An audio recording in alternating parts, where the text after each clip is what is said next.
안녕하세요. 이번 시간에는 황순원의 작품 너와 나만의 시간 함께 공부해 보도록 하겠습니다.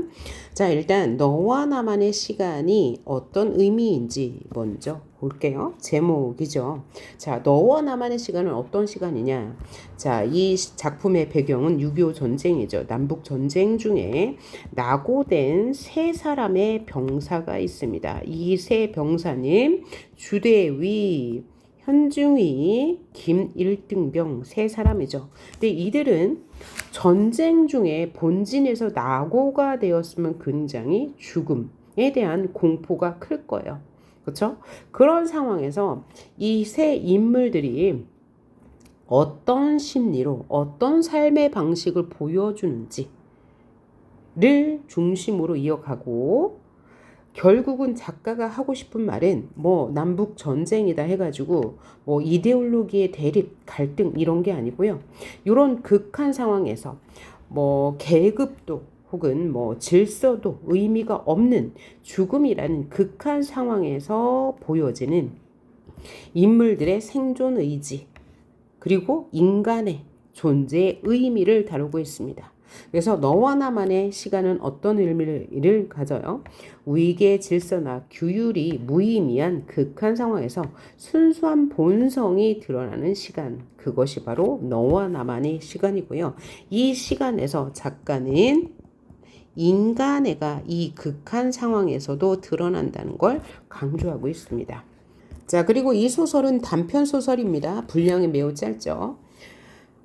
그리고 실존주의 소설이에요. 실존주의는 뭐냐면 존재에 대해서 다룬다는 거죠. 존재, 우리가 살아있는 것이 존재잖아요. 그래서 존재의 의미에 대해서 다루었다.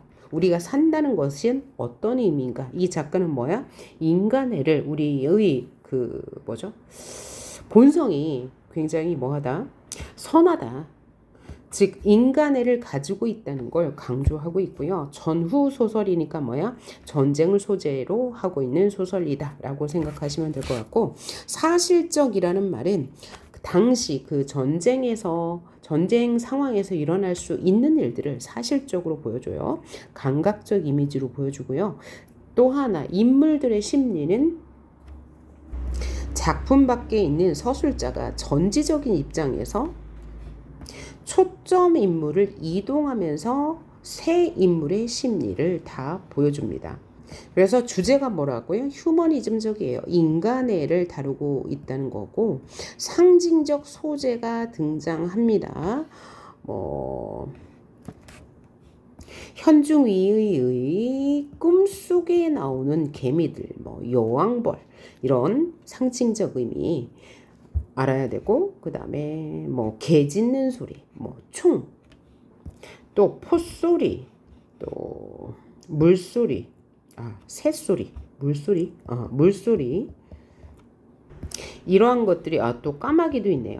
이러한 것들이 어떤 의미를 가지고 있고 이 인물들의 어떤 심리를 반영하는지, 이것이 이 작품의 포인트가 되겠습니다. 전쟁 중에 낙오된 새 인물의 심리를 다루니까 시간적 배경은 6.25 전쟁 중이고요. 인적이 없는 깊은 산속에서 벌어지는 일, 상황과 그들의 심리를 중심으로 이야기가 전개됩니다. 그래서 주제는 전쟁이라는 극한 상황 속에서 발휘되는 삶의 의지, 또 하나 뭐라고요? 인간애. 작가는 인간애를 강조하고 있어요. 세 번째 우리가 주목해서 봐야 할 것은 우화적인 사파. 그러니까 우화적이라는 것은 동물이나 어떤 대상, 사물이 아닌 것을 사람처럼 표현한 것이죠. 그래서 우화적인 사파가 뭐예요? 삽입된 이야기를 통해서 이들 인물이 처한 상황을 상징적으로 보여줍니다. 자, 그러면 작가가 이런 사파를 사용하는 의도는 뭐겠어요? 이 작중 상황이나 주제나 등장인물의 심리를 효과적으로 드러낼 수 있기 때문이죠. 자, 그러면 누구의 꿈속을 사파로 제시했냐면 현중이에요. 현중이는 결국 어떻게 하나요? 자, 이야기를 잠깐 해보고 간다면, 자, 낙오된 사람이 세 사람인데 계급으로 보자면 주대위가 가장 상관이겠죠. 그 다음에 중위겠고, 그 다음에 김 1등병인데 주대위가 뭐예요? 다리에 총상을 입었어요. 그래서 낙오되어서 어떻게 돼요? 본진으로 돌아가야 되는데 걸을 수가 없어요. 그럼 어떻게 돼요? 이 부하인 두 사람들이, 그죠? 얻고 가야 하는데, 현중이는 이 주대위에게 은근히 자살을 종용합니다. 자살하기를 바래요. 유일하게 총을 가지고 있는 주대위의 허리에 찬 총을 계속 눈짓으로 신호를 보내거든요. 하지만 주대위도 살고 싶은 욕망 때문에 쉽게 자살할 수가 없는 거죠. 그런 상황에서 현중이가 꿈을 꾸는 거예요. 어떤 꿈을 꾸냐? 그죠? 이 땅 속에서 개미떼들이 끊임없이 나오는데 그 입구에서 여왕벌이 모가지를 다 잘라서 죽입니다. 그러면 죽은 이 개미떼들은 모래로 변해가지고 하늘로 막 날아가요. 이게 바로 전쟁의 비극적인 상황을 보여주는 거죠. 그리고 현중의의 다리에 있는 정강이 털이 묻히게 됩니다. 왜냐하면 앞에서부터 보면 알겠지만 이 현중의의 정강이 털은 그 현중의의 여친과 사연이 있는 거거든요. 그래서 이 정강이 털을 굉장히 소중하게 생각하는데 개미떼들이 너무 많이 죽어가지고 이 지표의 모래가 점점 높아지는 거예요. 그러니까 이 현중이는 죽게 된다는 걸 암시하는 거죠. 예, 이따 보도록 하고요. 네 번째 주목해서 봐야 할 것이 이 소설은 전쟁을 다루지만 이념의 갈등은 나오지 않습니다. 인간 존재의 의미에 초점을 두었어요. 그리고 등장인물이 겪는 사건과 심리를 간결한 문체와 사실적 묘사로 그려내는데 간결한 문체라는 것은 이제 한 문장의 길이가 짧다는 거죠. 그러면 문장의 길이가 짧으면 어떤 효과? 사건 전개의 속도감을 높일 수 있고요. 두 번째는 긴장감을 조성할 수 있습니다. 이 간결한 문장과 사실적 묘사니까 시각적 이미지가 두드러지죠. 상황은 시각적 이미지로 사실적으로 보여주고 이들 인물의 심리는 서술자가 등장인물의 초점을 바꾸어가면서 보여주고 있습니다. 인물이 처한 상황과 심리를 중심으로 이야기가 전개되고요. 극한의 상황에 처한 인물들의 모습을 통해 삶의 단면을 드러내요. 우리는 극한 상황에서 인간 본연의 순수한 모습이 드러나는데 일단 주대인은요. 이 극한 상황에서 이기적인 모습을 보이죠. 혼자 살려고 사실은 도망가는데 이 주대인은 죽게 돼요. 그리고 현중이는 끝까지 바뀌었다. 현중이는 혼자 살려고 도망을 가는데 죽게 되고요. 벼랑에 떨어져서 죽게 돼요. 그리고 김 1등병은 끝까지 주대위를 얻고 갑니다. 그리고 이 주대인은 그런 김 1등병을 살리고자 스스로 자살을 선택하려고 하는데 그 사이에 포소리도 들리고 개 짖는 소리도 들려요. 그래서 삶에 대한 희망이 생긴 거죠. 그렇지만 이 현중이가 죽은 모습을 보고 김 1등병은 이 죽음에 대한 깊은 두려움을 느끼고 이 삶을 포기하려고 해요. 한편 이 주대인은 현중이의 죽음을 보고 이 죄책감을 느끼게 되죠. 그리고 삶과 죽음은 사람이 어쩔 수 없는 것이다 라는 것을 깨달아요. 또 김 1등병도 죽음에 대한 두려움도 느끼지만 현중위에 대한 안타까움도 느낍니다. 이 둘은 현중위를 원망하진 않아요. 그래서 김 1등병은 더 이상 이제 삶에 대한 희망이 없고, 그죠? 너무 지쳤고, 거의 탈진했잖아요. 그래서 삶을 포기하려고 하는데, 주대위가 총으로 협박하면서 이 김 1등병을 삶을 희망적으로 바꿔주는 내용이에요. 자, 여기서 알 수 있는 내용이 뭡니까? 현중이는 오히려 혼자 살려고 했다가 죽음을 맞이하게 되고 김 1등병은 뭔지도 모르고 주대위가 협박해요. 총구로 협박하니까 걸어갔는데 오히려 살게 되죠. 굉장한 아이러니, 모순인데 이를 통해서 작가가 강조하고 싶은 건 뭐예요? 인간애. 왜냐하면 김일등병은 끝까지 주대위를 그죠? 얻고 가잖아요. 그래서 이 인간애를 강조하는 것이다 라고 볼 수 있고요. 주대위 역시 인간애를 가지고 있습니다. 왜냐하면 자기는 김일등병에게 이 총을 겨눈 이유가 뭡니까? 일단은 김일등병을 살리고자 하는 욕구도 있었고요. 두 번째는 자신도 살고 싶었기 때문이에요. 어쨌든 결과적으로 김일등병은 살았잖아요. 그렇죠? 그래서 주대희도 인간적인 모습을 가지고 있고, 근데 이 마지막 결론을 두 가지로 볼 수 있어요. 자, 여러분 소설에서는 마지막 장면이 어떻게 끝나냐면 드디어 인가에 도착해서 개 짖는 소리도 가깝게 들리고 이 인가의 불빛도 보이는데 주대의의 몸뚱이가 무겁게 탁 내려앉음을 김일병이 느끼고 끝나거든요. 그래서 이것을 두 가지로 해석을 할 수가 있어요. 만약에 주대의가 죽은 것이다. 죽음으로 본다면 주대의의 희생정신이 강조되는 거고, 근데 이것은 죽음이 아니고 기절한 것이다 라고 본다면 어쨌든 김일등병이 끝까지 얻고 와서 살린 거니까 김일등병의 희생정신이 강조되는 것이다. 요것까지 알아두셔야 되겠어요. 자, 그리고 8번째 출제 요소는 상징적 소재의 의미예요. 여기 현중이의 꿈에 나오는 그 자연물들의 상징성, 그 다음에 뭐 개 짖는 소리, 뭐 포성, 그 다음 뭐 까마귀, 이런 것들의 상징적인 의미 알아두면 되고요. 인물들의 행동이 무엇을 의미하냐, 그때 인물들의 심리는 어떻냐, 이 인물들의 심리는 어떻게 변화하냐, 이것이 출제 포인트가 됩니다. 자, 이제 그래서 지문 분석에 들어가는데 여러분 교과서 앞부분에는 중요한 부분이 줄거리 요약으로 나왔거든요. 근데 그 부분은 나올 가능성이 매우 큽니다. 그 부분이 어디냐면 현중이의 꿈 이야기예요. 현중이의 꿈. 그래서 이 꿈은 교과서에 그죠 중략으로 빠져 있지만 반드시 출제되기 때문에 여러분 교재에 그 중간 퀴즈 다음 문제 보면 페이지 26쪽 문제 28번을 보시면 되겠습니다. 26쪽이 아니고 21쪽입니다. 여러분 교과서에서는 앞부분 줄거리로 요약이 돼 있어요. 현중이가 달아난 부분. 근데 그 부분에 이제 꿈이 들어가 있기 때문에 요거 먼저 보고 교과서로 들어가도록 할게요. 자, 봅시다. 어느 능선구비에 이르렀다.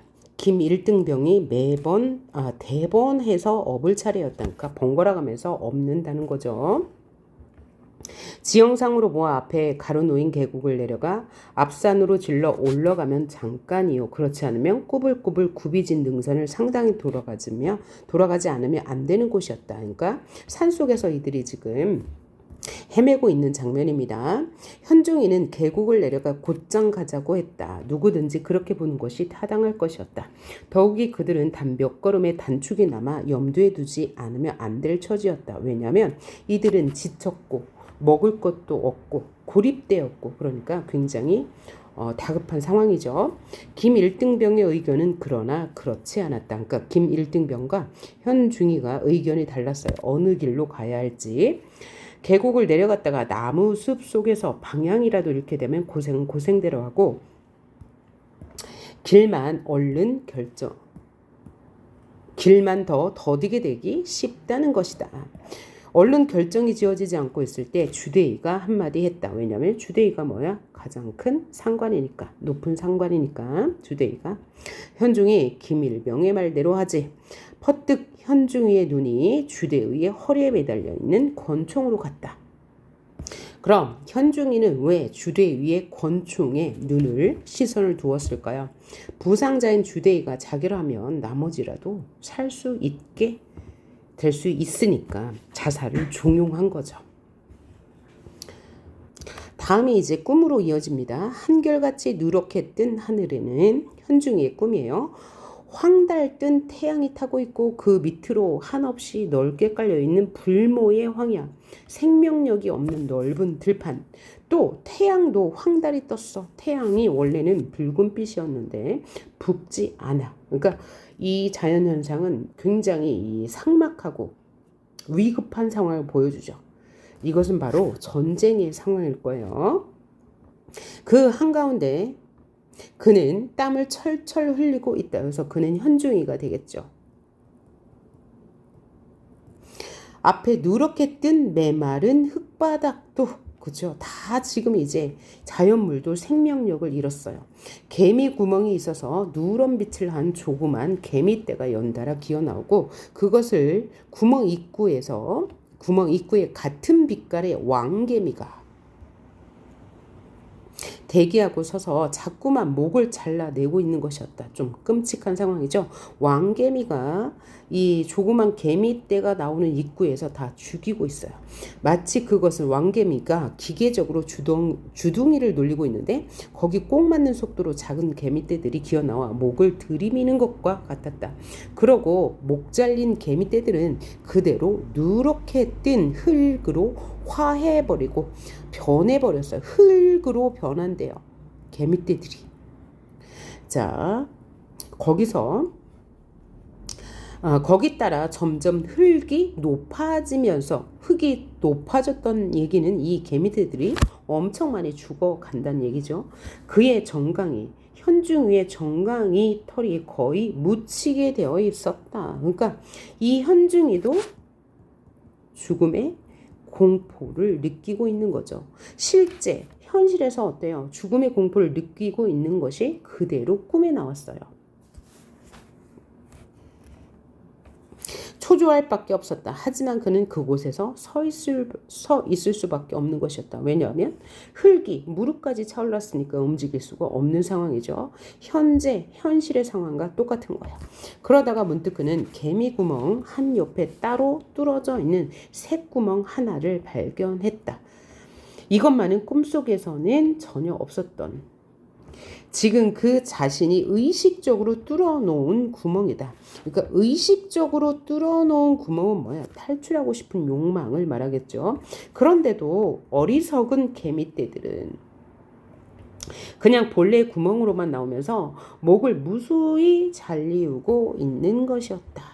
그럼 여기서 우리가 이 전체 상황은 뭘 말해주는 거예요? 이 세 명이 처한 상황을 보여주는 거죠. 이들이 처한 상황이야. 이들이 처한 상황인데, 자, 이들이 처한 상황은 뭡니까? 이 전쟁 중에 낙오되어서 거의 죽음을 직면하게 된 상황이죠. 이런 상황을 어디에다 비유했냐?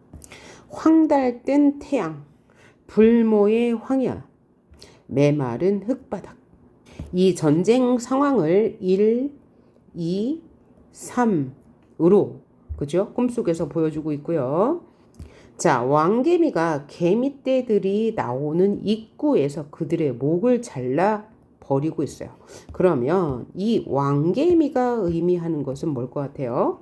바로 이 전쟁을 일으킨 자, 지배자 혹은 권력자 혹은 전쟁을 일으킨 사람들이라고 보면 될 것 같고요.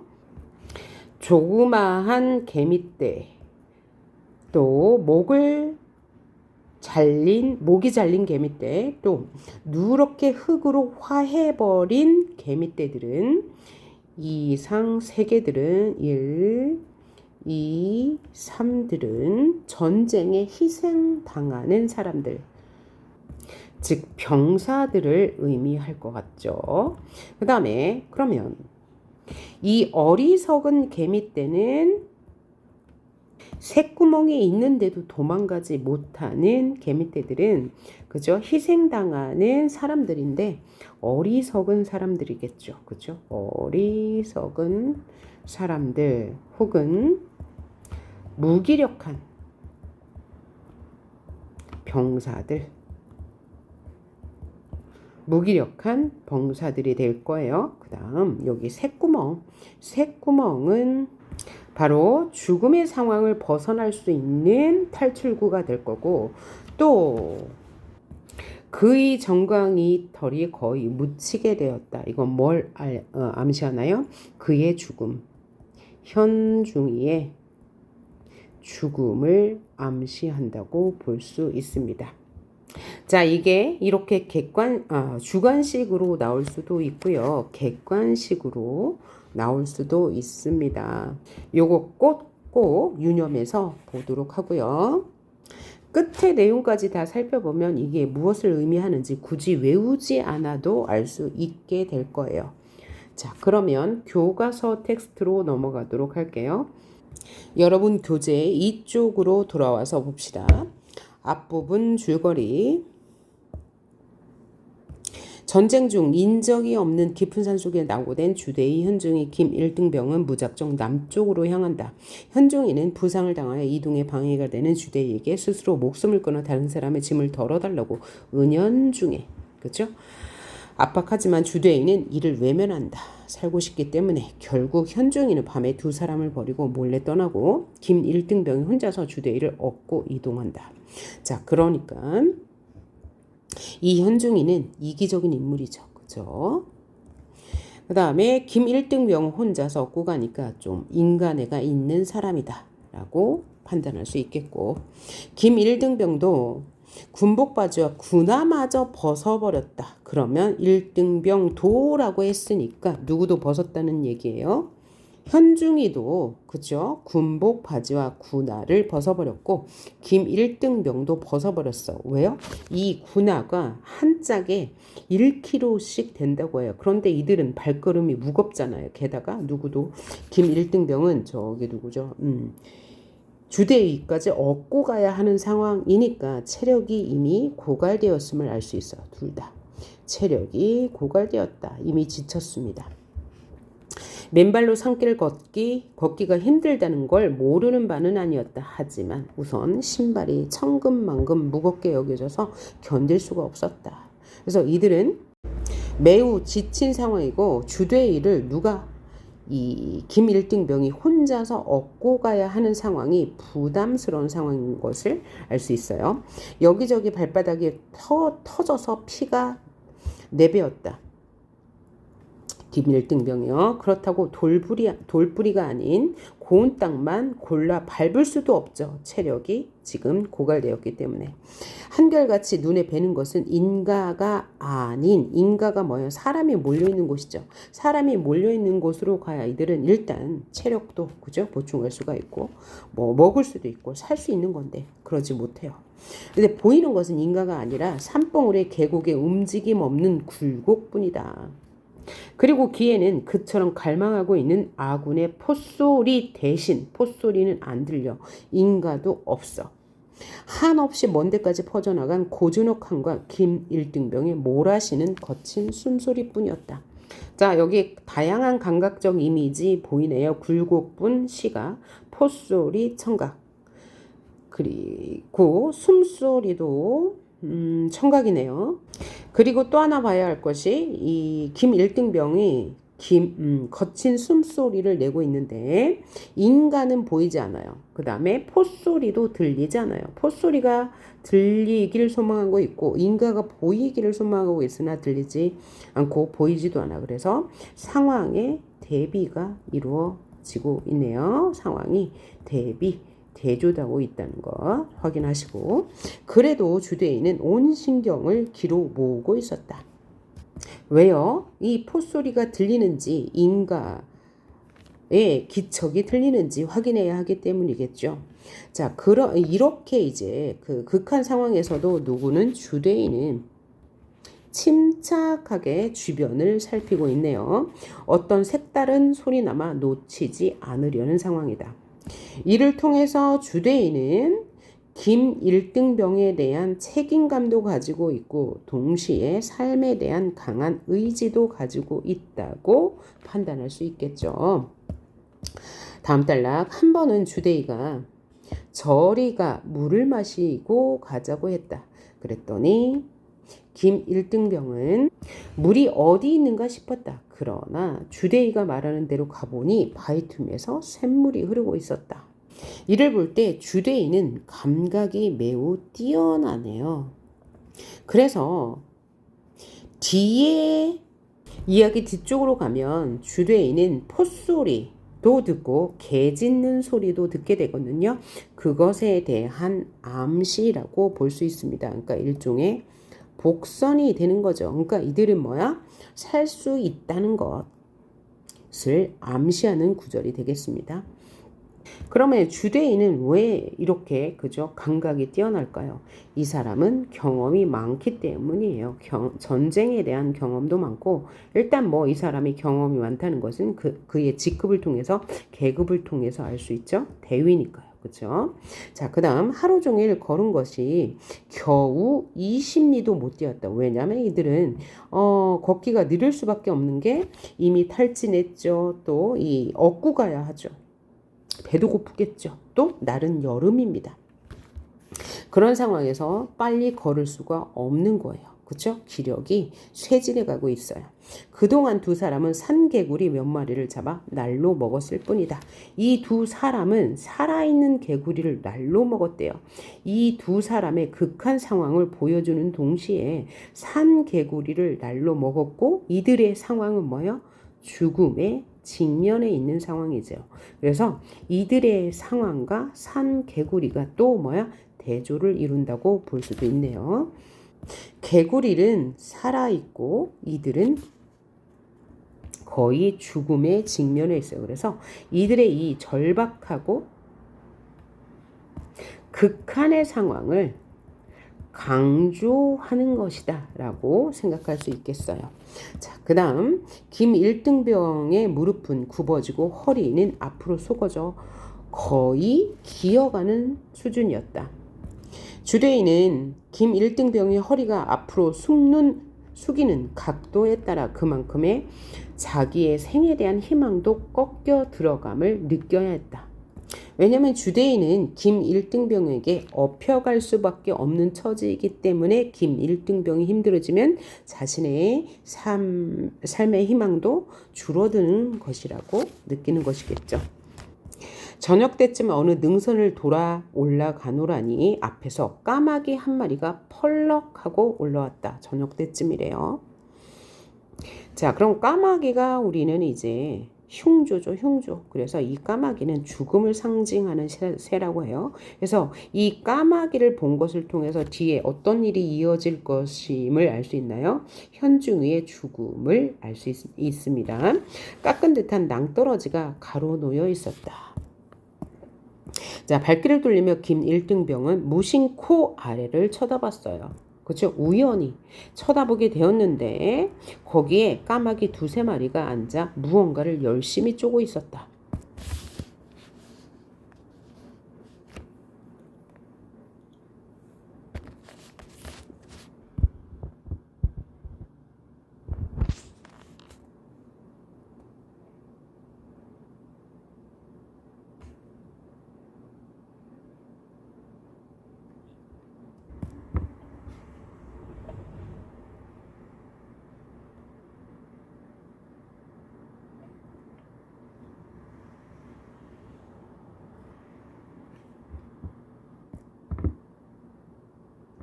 그때마다 떠나는 것이었으나 곧 못마땅한 듯이 까옥까옥하며 다시 내려앉는 것이다.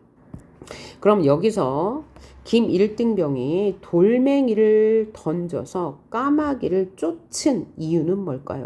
첫째는 죽은 동료의 시체나마 지켜주고 싶은 동료애의 표현이었을 거예요. 동료애, 그러니까 이 동료애를 인간애로 바꿔 쓸 수 있는 거고요. 죽음에 대한 두려움과 거부감의 표현이었대요. 자신들도 죽으면 이렇게 될 거니까. 그래서 돌멩이를 집어 던진 것이다. 그렇죠? 그러니까 이 김일등병은 이 현중이에게 원망 같은 건 없습니다. 현중이의 죽음을 보고 안타까워하는 인간애도 가지고 있고 또 하나는 뭐라고요? 자신도 죽을 거라는 죽음에 대한 공포감이 밀려왔다는 거죠. 그렇게 돌멩이를 던지고 나서 김일등병은 도로와 쓰러지듯이 누워버렸다. 왜요? 체념과 절망이죠. 자신도 저렇게 죽을 것이기 때문에. 현중이의 죽음을 보고 둘 다 주대위와 김일등병은 절망감을 느꼈을 거예요. 자, 현중이는 주대위는 현중이의 죽음을 보고 또 하나 어떤 감정을 느꼈을까요? 죄책감을 느꼈을 거예요. 왜냐하면 현중이가 살아있을 때 자신에게 그죠? 죽음을 종용했어요. 왜냐하면 이제 현중이가 죽으면 남아있는 두 사람은 조금 더 빨리 그죠? 인가가 있는 곳으로 혹은 본진으로 돌아갈 수 있었기 때문일 거예요. 그래서 죄책감을 느꼈을 것이고 두 번째는 생과 사는 어쩔 수 없는 것이라고 느꼈을 거예요. 왜? 현중이는 살려고 도망갔는데 오히려 죽게 되었잖아요. 그렇죠? 그래서 살고 죽는 거는 인간의 의지대로 마음대로 되는 것이 아니다라는 것을 느꼈을 수 있고요. 그 다음 달라 볼게요. 옆에 누워있는 주대인을 돌아보았다. 주대인은 어떤 모습을 하고 있을까요? 그는 눈을 감은 채 번듯이 누워있었다. 왜 그랬어요? 예, 이 현중위에 대한 죄책감 때문에. 그렇죠? 다음 김일등병은 전에 치열한 싸움터에서는 오히려 잊게 마련이었던 죽음이란 것을 몸 가까이 느꼈다. 그러니까 뭐죠? 죽음에 대한 공포를 느꼈다는 거죠. 내일쯤은 까마귀가 자기네의 눈알도 파먹으리라 짐작했어요. 그러자 그는 옆에 누워있는 주대이가 먼저 죽어서 까마귀 눈에게 눈알을 파먹히는 걸 보느니 보다 차라리 자기가 먼저 죽는 편이 나을 것이라고 생각했어요. 그러니까 주대이가 먼저 죽으면 까마귀에게 눈이 파이는 것을 또 봐야 되는 거잖아요. 그거는 굉장한 공포니까 이 현중이는 뭐가 더 지금 두려운 거죠? 죽음보다 죽음에 대한 공포 자체가 더 두려운 거예요. 왜? 현중이가 죽어서 까마귀에게 눈이 파인 그 공포스러운 장면을 보았기 때문이네요. 자, 그는 문득 울고 싶어졌다. 여기서 그는 누구예요? 현중이죠. 지금은 서술자가 현중이를 초점화해서 현중이의 심리를 보여주고 있었고 아까 앞부분에서는 주대위를 초점화해서 주대위의 심리를 보여주고 있었어요. 자, 그러나 그럴 기운조차 없었다. 울고 싶었으나 울 기운조차 없었대요. 저도 모르게 홍곤이 잠속에 끌려 들어갔던 김일등병은 체념 이라는 것이 엄습해 있었기 때문에 움직일 기운이 없었던 거죠. 그러는 사이에 까무룩 잠이 들었어요. 주대이가 무어라 부르는 소리에 눈을 떴다. 하늘에 별이 총총 다 있었다. 자, 이 김일등병과 주대이가 이 현중위의 죽음을 처음 보았을 때는 저녁 때쯤이었는데 별이 총총 떠 있어요. 여기가 바로 시간의 경과가 드러나는 부분이네요. 저 소리를 좀 듣게 누가 한 말입니까? 주대이가 한 말이죠. 주대이가 누운 채 쇠진한 목소리로 말했다. 쇠진하다, 기운이 다 빠진 목소리로 말했다. 포소리일세. 대포소리란 얘기죠. 김일등병은 정신이 번쩍 들어 상반신을 일으키며 귀를 기울였다. 자, 포소리가 들렸다는 것은 희망의 소리죠. 그죠? 이 사람들이 있는 곳으로 갈 수 있으면 살 수 있으니까요. 그래서 현중이는 이 포소리를 하는 소리를 듣고 상반신을 일으켰다는 것은 긴장했다는 거죠.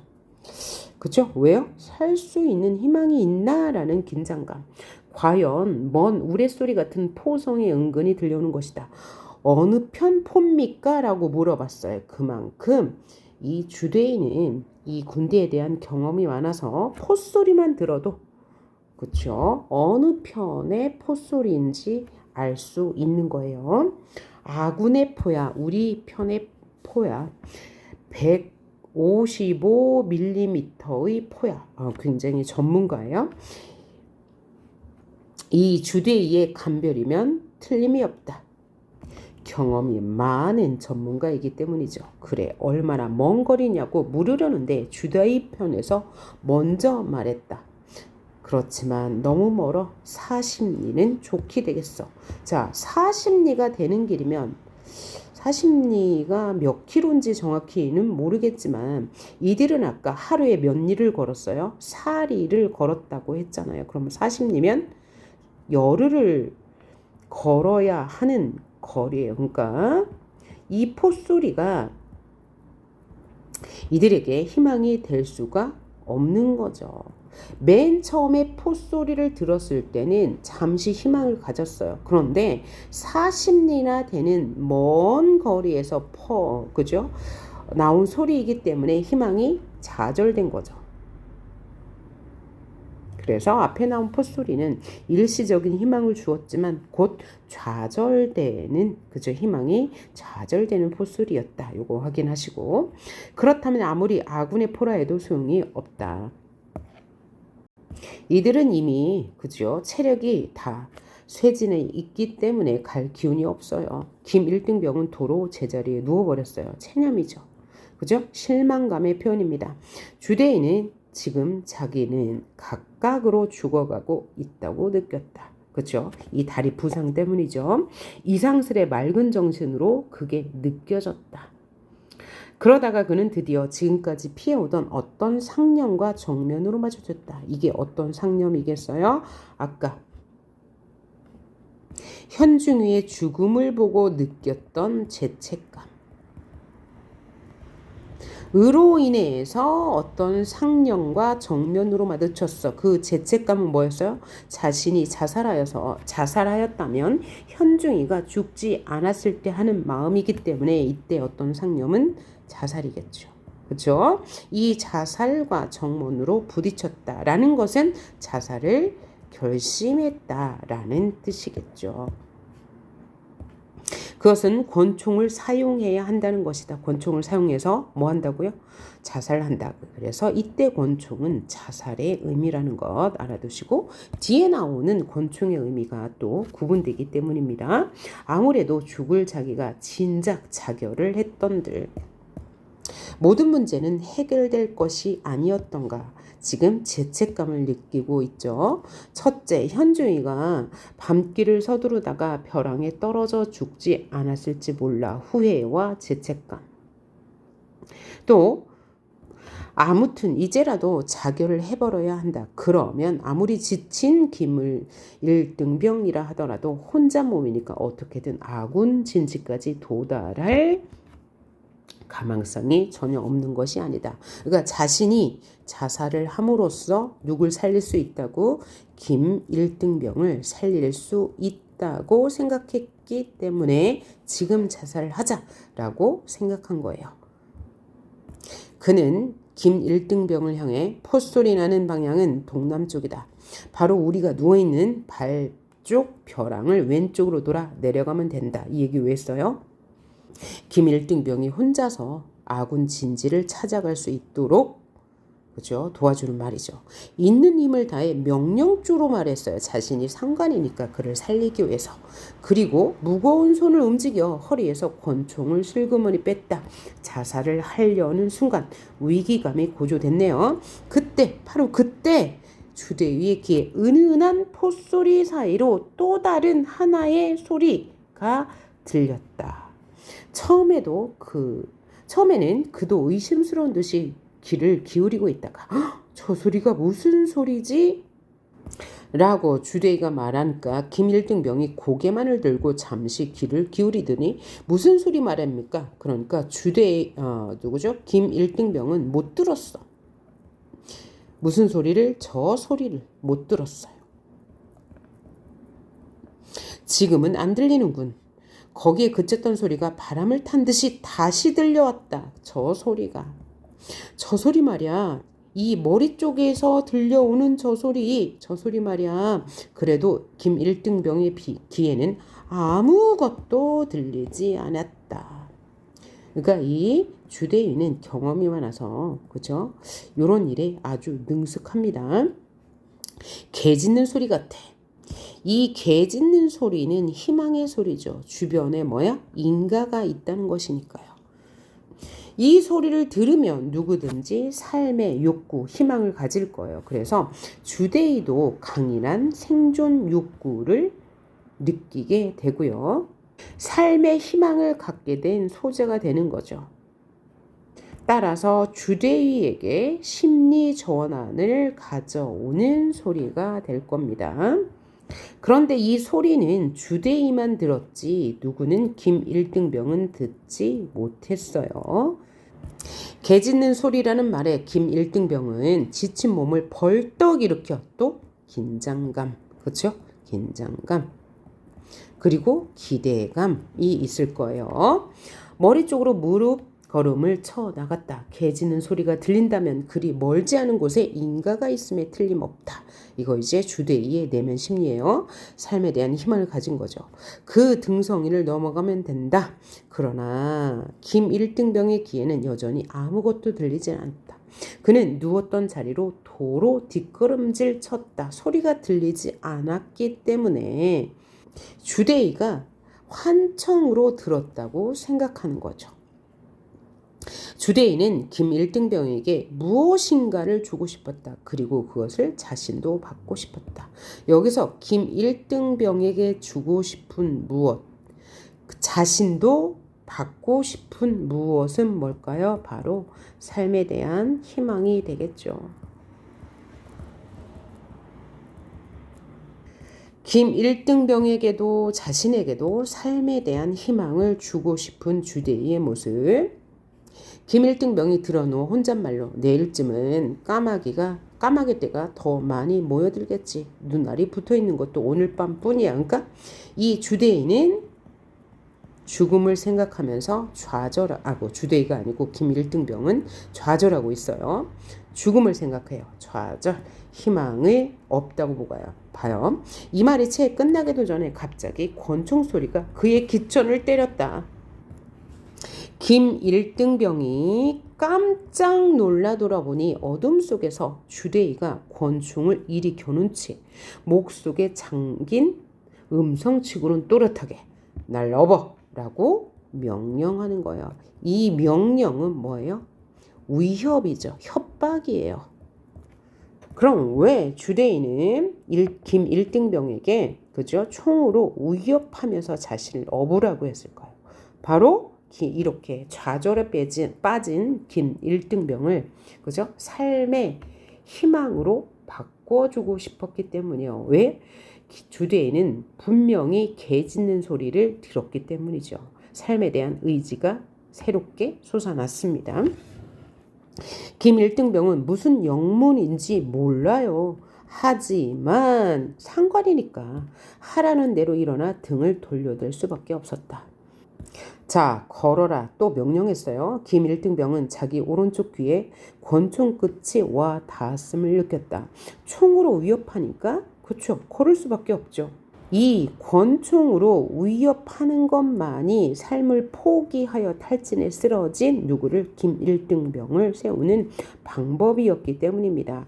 여기서의 권총은 그럼 어떤 의미예요? 김일등병을 살리는 것이고 아까 위에서 자살을 하려고 주데이가 빼었던 그 권총은 죽음의 의미겠죠. 자, 그러면 이 김일등병은 어떤 이유에선지 모르고 그죠? 자신은 그 총의 위협에 못 이겨서 지금 업고 있는 거예요. 등성이를 넘어 컴컴한 나무숲으로 들어갔다. 좀 서 엎인 주데이가 잠시 귀를 기울이고 나서 왼쪽으로 가. 좀 후에 다시 잠깐만 그러고는 앞으로 가. 주데이는 삶의 희망을 이어가기 위해서 지금 최선을 다하고 있는 건데 김일등병은 어떤 마음일까요? 아마 누구죠? 이 주데이를 원망할 거예요. 무슨 이유인지 모르니까. 그렇죠?